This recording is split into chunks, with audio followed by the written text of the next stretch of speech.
建設宜居城市。2019年，特區政府繼續按照基本法同埋土地法，嚴格管理同埋合理利用特區嘅土地資源，依法處理已經宣告失效嘅土地個案。已宣告失效嘅土地個案共有73個，面積共53萬平方米。已確定收回嘅土地，將優先興建公共房屋同埋公共設施。明年完成城市總體規劃編制嘅初步方案，聽取社會各界意見，亦會落實執行澳門特別行政區海域利用與發展中長期規劃，促進海域資源嘅合理使用同埋發展，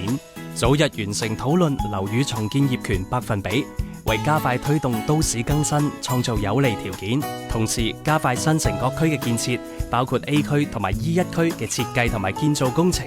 B 區政法區嘅設計， C 區同埋 D 區嘅填海工程。